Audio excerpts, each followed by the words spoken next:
Assalamualaikum warahmatullahi wabarakatuh. Saya Putri Wahyuni dengan NIM 1042192. Baiklah, pada video presentasi kali ini saya akan menjelaskan tentang bentuk dan hubungan lembaga-lembaga negara. Adapun topiknya yang pertama kelembagaan negara, yang kedua lembaga tinggi negara, yang ketiga hubungan antar lembaga tinggi negara. Selanjutnya kelembagaan negara.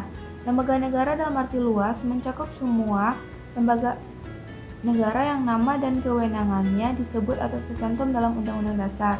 Yang kedua, lembaga negara dalam arti moderat, yakni hanya membatasi pada apa yang dulu dikenal sebagai lembaga tertinggi dan tinggi negara.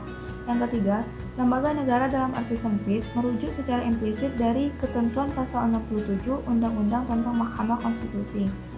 Adapun Jimli Ashidik merumuskan konsep lembaga negara dalam beberapa pengertian, dan dari beberapa pengertian tersebut dapat kita simpulkan bahwa konsepsi lembaga negara yaitu setiap individu yang menjalankan fungsi membentuk dan menerapkan norma hukum dan juga memiliki posisi dalam jabatan kenegaraan atau pemerintahan serta dibentuk berdasarkan Undang-Undang Dasar, peraturan perundang-undangan, dan keputusan-keputusan baik di tingkat pusat maupun di tingkat daerah.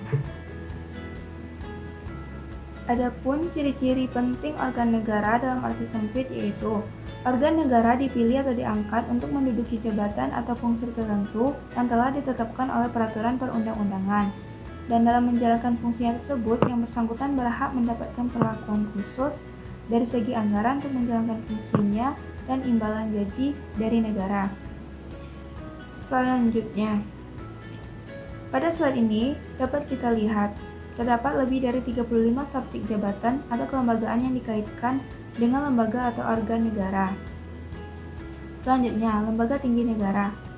Lembaga tinggi negara adalah sekumpulan lembaga negara utama yang membentuk pemerintahan Indonesia atau institusi-institusi yang secara langsung diatur atau memiliki kewenangan yang diberikan oleh Undang-Undang Dasar 1945. Adapun lembaga negara Indonesia sebelum amandemen Undang-Undang 1945 dapat kita lihat bahwa MPR sebagai lembaga tinggi negara diikuti oleh Presiden, DPR, Mahkamah Agung, DPA, dan BPK.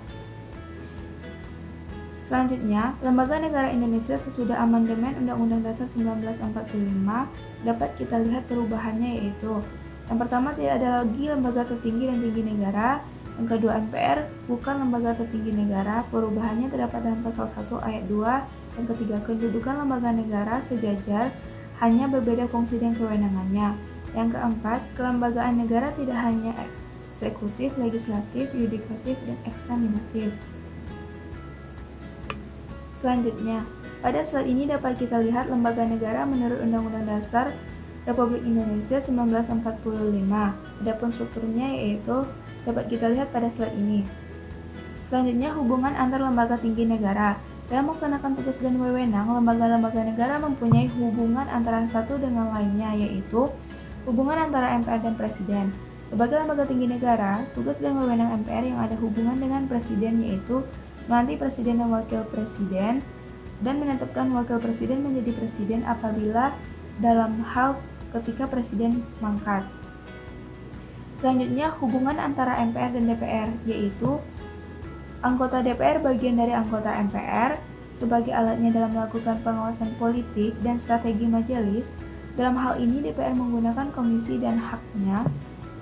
Melalui wewenang DPR, MPR mengemudikan pembuat undang-undang serta wewenang DPR.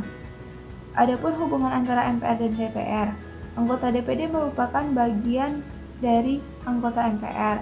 Melalui wewenang DPD, MPR dapat mengemudikan undang-undang yang berhubungan dengan otonomi daerah, dan lain sebagainya. Selanjutnya, hubungan antara DPR dan Presiden, yaitu dapat kita lihat dalam kerjasama menyelenggarakan tugas legislatif serta sebagai pengawas terhadap tindakan Presiden apakah sesuai dengan Undang-Undang Dasar 1945. Selanjutnya, hubungan antara BPK dan DPR, yaitu BPK membantu DPR dalam hal pengawasan keuangan, dan dari segi keanggotaan, BPK dipilih oleh DPR dengan memperhatikan pertimbangan DPD. Selanjutnya yaitu hubungan antara DPR dan Mahkamah Konstitusi. yaitu DPR sebagai salah satu pembentuk undang-undang bisa diminta hadir oleh Mahkamah Konstitusi dalam rangka menguji material terhadap undang-undang sebagai pemberi keterangan. DPR juga bertindak sebagai pemohon kepada MK terkait presiden dan wakil presiden yang telah melanggar hukum, baik itu Undang-Undang 1945 dan lain sebagainya. Baiklah, sampai itulah video presentasi saya pada video kali ini. Mohon maaf apabila ada kesalahan kata. Wassalamualaikum warahmatullahi wabarakatuh.